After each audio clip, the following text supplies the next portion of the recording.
mandate, and the direction is quite clear that renewable energy will be a focus for the nation and also for the state of Andhra Pradesh. Thank you for that. I'm going to come back to you with a trigger question in the second round, but first let me turn to Dr. Rania. Dr. Rania, you also hold a really interesting portfolio of international cooperation. Given that there are countries like India who are further moving along when it comes to solarization, but then there are other countries who are not, what do you think your role is, especially being Egypt and being such a strong nation, in terms of changing opinions, shifting opinions, having conversations around energy transition with other countries? And do countries at large have responsibilities to have these conversations? Well, thank you very much. Well, since last July, it's been planning, economic development, and international cooperation. So that's a bigger portfolio, and it just shows that in order to leverage on the international partnerships, also how much of the public investments need to be made wisely and more efficiently to crowd in private investment. We know that the energy transition requires a lot of finance. Everybody talks about the just transition, therefore just financing. More concessional finance needs to be available, not just to governments, but also to private sector. And then comes the concept of blending, so that we can de-risk a lot of these projects and help countries move into, or move towards their energy transition. I think if we forget about what happened yesterday and the updates on the US and the Paris Agreement, we know that countries have their nationally determined contributions, so the NDCs are sort of objectives for countries, objectives in a multilateral system. They're of course voluntary, they're not obligatory, but we do know that for countries or private sectors who want to invest in countries, they need to be known, the NDCs, countries need to be clear with the projects that they want, and that's the only way that you can secure financing, because everybody wants to be, if you're talking about private banks, if you're talking about the multilateral development banks like the World Bank, IFC, EBRD, EIB, all of these international partners are ready to finance private sector in the energy transition. But for that to be successful, it has to be within a national context, i.e. these private sector projects are actually adding to achieving the NDC, where commitment from the government with respect to its NDCs, but clarity with respect to the projects, and then the credibility that you need to have with the international community to be able to finance at a low cost or a low interest rate, these relatively, of course, is quite important. Something that we did, we hosted COP27, of course, in Sharm el-Sheikh. This was in November 22. And the theme was from pledges to implementation. So we know that countries pledged 100 billion at that time. After COP29, now the number is 300 billion. We haven't seen all the 100, but let's see if we can see a motivation for the 300 billion. But in any event, the point was there's always a blame on countries. You're not ready with your projects. People don't know how you're going to achieve your energy transition objectives, and that's why financing is not making its way. So during Sharm el-Sheikh, we put together a guidebook. It's called the Sharm el-Sheikh Guidebook for Just Financing, and under the word just financing, we said it's not just the quantity of financing, but the quality, i.e. The feasibility studies, creating the infrastructure among personnel and staff in government and the private ecosystem to be able to always have a pipeline of projects, and therefore you can leverage on the existing financing that happens. So in your initiative, when I read about it, again, it's a way to create that quality finance, i.e. the TA or the capacity building that is required across. I mean, just to conclude, there's so much that we can speak about, but we put together, and you will hear this concept a lot in the G20 and at COP, and it's coming up again, is country platforms. Countries need to put together a country platform for climate action. We created a country platform. It's called the Nexus of Water, Food and Energy, NWFE. In Arabic, Muwafi means fulfilling pledges, so it came from pledges to implementation. And we've been very clear with a set of projects. It's in line with our national 2050 climate strategy. And we say these are the projects, this is how much we're putting public money, and this is how much we need from the international community, i.e. the IFIs, to finance private sector. And we had debt swap for climate action within the country platform. So you always hear that, and as we go to Brazil, country platforms are becoming very, very More countries want to do them. We're helping Tanzania and other countries do their own country platform. It has to be country-led. It has to be according to your objectives. You have to be clear about the NDCs. You have to be clear about projects, and it's not only mitigation, but also adaptation is there, because that's also one of the areas of climate action. I can go on for a very long time, but two things to bear in mind. Climate finance exists. It's not too much, but it's up to the country to be clear with its projects. Quality finance means that we need sustainability, and i.e. technical assistance and capacity building in countries. And finally, country platforms do work. So I advise every country to have a country platform and a governance structure for it, so that you can attract whether it's FDI or concessional finance and so forth. Thank you. Thank you so much. That was very insightful. Thank you. And since we're on the topic of climate finance, there's been so much discussion around it, and yet when it comes to the tangibility of what that's translated into on ground, it's been relatively limited. So, being not just public leaders but also elected officials, one of the things that I grapple with is the risk that comes with both committing to jobs as well as mobilizing finance. In the reality of what we see today, especially political leaders, they face that trade-off, is how much do we actually invest in energy transition, how much do we invest in climate change given those risks? How do you navigate that? I'll talk from the public investment side. Any public money that goes into a project, this project has to be part of whether it's Vision 2030 or a national plan, which is ratified from Parliament. So that's a very important governance and political agency or buy-in, as you mentioned. The second point is, given that fiscal space is quite tight anyways, and we've been facing so many headwinds, not necessarily tailwinds, you want to put, for example, if I'm talking about renewable energy, wind and solar, do you have enough investments in the grid to upload this renewable energy? So the government has to be very clear with its priorities. I'll put investments in the grid, allowing private sector to generate the wind and solar. And this is what's going to create private sector jobs, skilling, greening, and also an entrepreneurial ecosystem sometimes, which does the measurement for the CO2 and so forth. So it's a matter of clarity with the objectives, a very constructive dialogue and understanding when it comes to those who ratify these plans, which is Parliament, which represents people and governorates and so forth. And then finally, what creates the continuous buy-in is that the projects get implemented, so people can see that the energy transition or the climate action is not just a burden on development, but it's part of development. Because each and every energy project, in addition to creating jobs, creates green capacity for more industrialization, for more economic activity. So it's very important to create the overall narrative, and there's so much work that has been written since Glasgow, actually, on the importance of thinking about climate action and development as inseparable.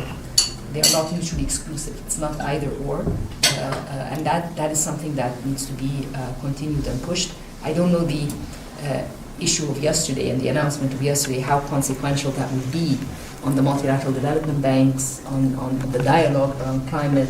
Are we going to go back? So it's very strange that today is the first day of Davos, but yesterday this happened. So I think how far in terms of creating disturbance in a path which look to be moving forward with gains for developing countries, and also better understanding for the multilateral development banks and the global institutions that do provide financing. I don't know. Let's see how that works out. I don't have an answer. All of us have questions. Nobody does. Yeah, exactly. I said all of us have questions. I think from the state perspective, the question that we've been asking is, how do you go from mine to energy? We have the entire value chain, the ecosystem. How do you build it out? And how do you create consistency in policies? So if you look at India's view, is that how do we bring every bit of our ecosystem? So if you look at rooftop solar to agriculture being solarized, then to the entire green hydrogen, which seems to be the buzzword, and various investments coming into that sector. Green steel. So I think, at least from India's context, is to set the policy straight. Yes, there are some subsidies required, but it's not over and beyond the fiscal challenges that any state or the federal government would have. That's one part. But the second part again is, how do you make this the transition political resistant, or resistant to politics, right? And that's going.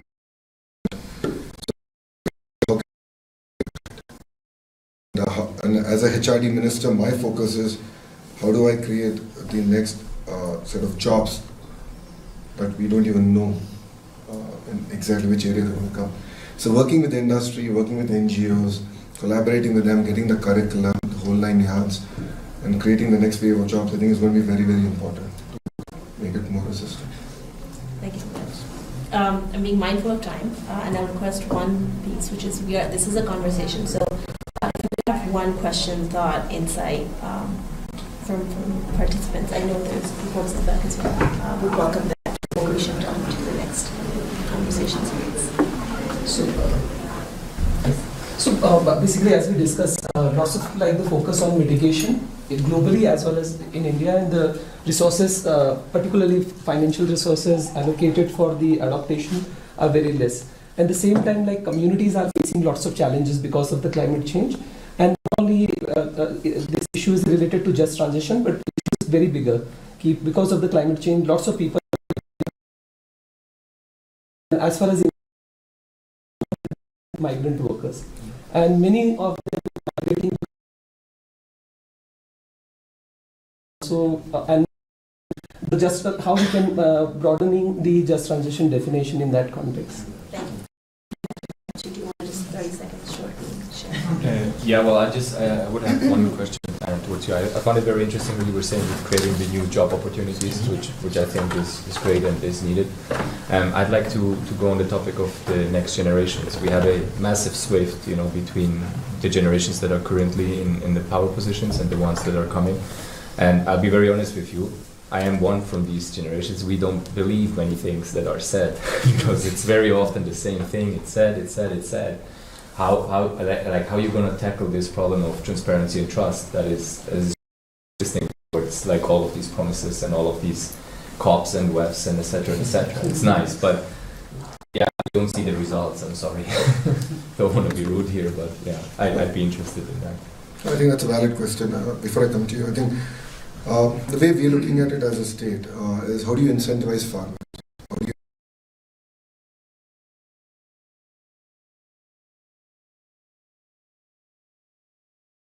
Honorable Prime Minister's program, Suryaghar, which is rooftop solar for every house, that's the exact PPA, power purchase agreement we're doing with every citizen. And I think that's one of the simple mechanisms that we can create the incentive structure for greater adoption. Two, to be fair, India is seen, and for every country to really become a developed nation, low cost of energy is going to be critical. So between solar, wind and pump storage, hydro, as of today, I don't know PSPA where it will be in the next 5 years, currently is viable. So at about 4 and 5 rupees a unit in Indian rupees, it actually makes sense. So I think tying the entire incentive structure, I think is going to be very, very critical in that sense. Coming to your point, yes, I think a lot of promises have been made. The Honorable Minister has also made very clear in the opening remarks. But I think time has come. I mean, look at what's outside. This is probably the greenest Davos that we have seen. Last night, that's the whole discussion we were having. Things are changing. So we have to adapt to it. Otherwise, we will have tougher challenges. And if you look at natural calamities, it is going up. And insurance companies are running out of money. So we have to translate. So I think politicians are to be partially blamed for it. Creating the vibrant ecosystem to enable it. So for me, what's exciting is mind to energy, and capturing the entire value of the ecosystem and understanding the role of human resource development, the role of real-time governance in the entire ecosystem. That, I believe, can enable India to leapfrog as a nation. Because we don't have a lot of the legacy issues that other countries have. So we never went through a personal computing phase. So we just went to the smartphone phase. So I think this, even in energy, there's a potential to leapfrog. Our grids can be far more robust. And Government of India mindfully is spending substantial amount of money building the entire grid connectivity. And so I think that should solve both sides of the coin. I just want to say that adaptation is on the agenda. And for example, one of the outcomes of also COP27 was the Loss and Damage Fund, realizing that desertification and what's happening, because that's in sub-Saharan Africa mainly. But one important aspect is dialogue among countries, and also showing success cases where adaptation was taken as a focus, and there were alternative financing tools, like what's happening in Colombia in terms of debt swap agreements, Barbados, the same. So we need to shed light in discussions on what worked, and not just what worked, how did it work? So that can also be politicians in other areas, in other countries, with concrete examples that it's not just a promise, but it has happened elsewhere. What do I need to do to make sure and scale? So this word scaling we always hear about, but it's to take a successful example and see how we can, of course not one size fits all, but problems are the same, and when one solution works, why not try to replicate given the initial conditions in the country? In terms of trust, I think that's well said, and it's everywhere, and I think the shocks that are facing us today are more frequent and bigger. And whether it's the fiscal space that is available for countries to be able to take action, which shock should I prioritize given the fiscal, the very tight fiscal space. So it's I mean, the credibility gap that exists can only be narrowed through better communication. And I think that's an element which there's always areas of improvement. There's no best communication. There's always scope to improve the communication. I think social media plays a very big role, and being mindful to the different generations is also important, and including them in the dialogues. I think for COP, there's also the youth dialogue at the COP level. And the different initiatives related to startups and SMEs in the climate space for adaptation. In Egypt, for instance, we have farmers today that are using solar panels to, instead of diesel, for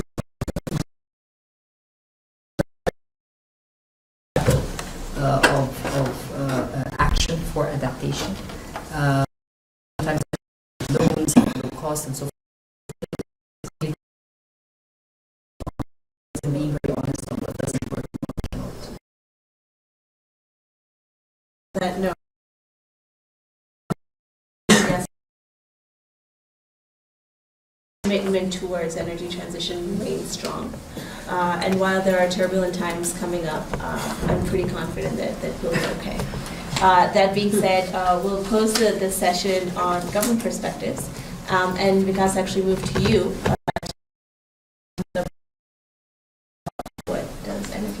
Thank you, Ritvika. Thank you so much. You stole a bit of my thunder in terms of how I was going to introduce this, but thank you. Morning, everyone.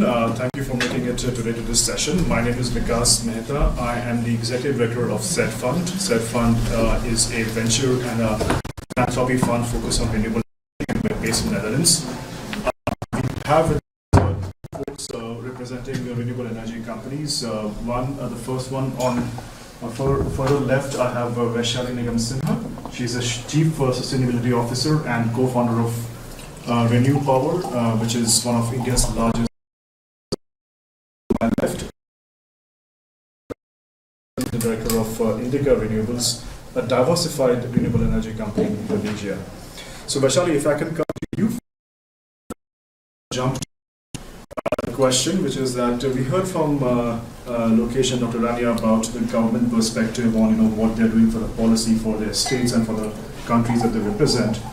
But I just want to understand from your perspective at Renew Power, that how do you see the policy environment in India, whether it's at the federal or the central level or the state level, in regards to the pace and scale of RE growth?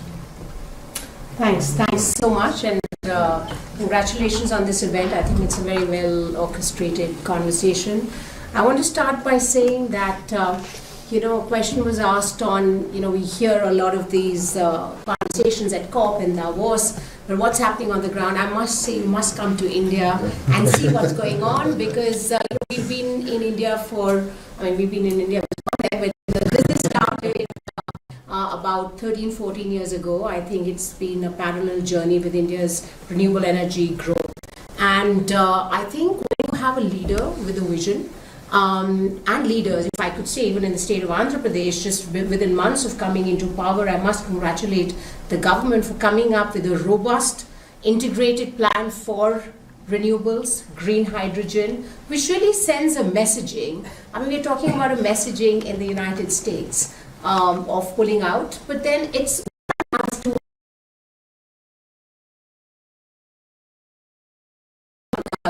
if they don't follow, you need followers to. Let's not make leaders who must not be leaders. In the first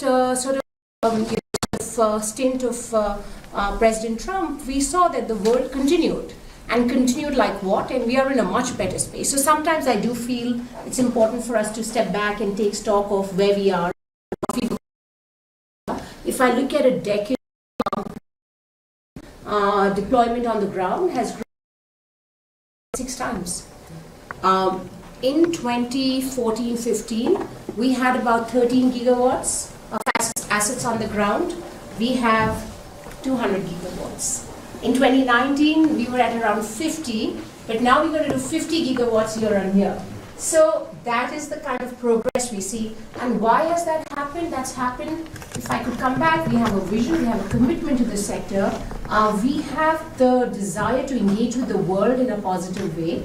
I think that by the International Solar Alliance, by the ambitious commitments of the COP, all of this is really important for us in the private sector, because when our government representatives come back, it's very easy to have a conversation on the gaps which exist for us to accelerate the pace on the ground.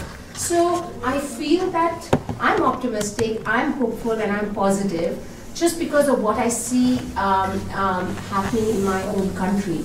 We have the largest grid, as you mentioned, which really is a game changer. We have SECI, which is a nodal agency, which sort of increases transparency and increases our ability to deploy in a more transparent way, and so on and so forth. So at an institutional level, I see in India, there's a huge amount of progress and commitment which has happened.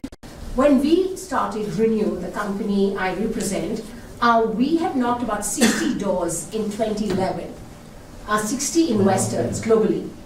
And we had one investor who invested in our story, because people were like, oh, wind turbines, high net worth individual investment destination, what are they going to do? This model for solar, wind, hydro, pumped hydro, and a lot of innovation around how we can leverage these individual sources of clean energy and innovate in a complex way to look at round-the-clock generation, etc., etc. So I'm not sure if this gives you a sense that at a central level there's a huge amount of commitment, and at the state level there's a huge amount of commitment by many, but not all. So the question is, how can we bring that? How can we work on that to ensure there is a central and a state level sort of alignment for us to do more, right? And as I said, the Andhra Pradesh government is doing a great job, and we look forward to working with many other states in the country, and then the alignment at the global level at these events is just a kind of a teaser for us to go back in our own countries, and when the government interacts with the private sector, and then we work with communities on the ground as well to make things happen. We probably see the positive change we've seen over the last decade in India. Thank you, Vishal. Thank you so much. You know what, my selfish takeaways from what you just said are two, which is you mentioned the grid modernization and you mentioned the round-the-clock power. Two components which are absolutely essential when we talk about the integration of RE into the grid, and of course having, how do you tackle the intermittency of the grids themselves, of the RE itself. So it is great to see the commitment from not just the government, but also agencies like SETI and Renew Power, which have also been part of those round-the-clock bids. So thank you for that. Pakasham, if I can turn to you right now to give us a perspective from Indonesia. How have you seen the federal and the provincial policies shape up, especially if I can ask you since the announcement of the JETP 2 years ago, how have you really seen a company like which is very diversified in terms of its RE portfolio, how have you seen the policies in the country play out? Thank you. Very good morning. So my name is Arshad Rashid. I'm the president of Indica Energy. It's an integrated energy company out of Indonesia.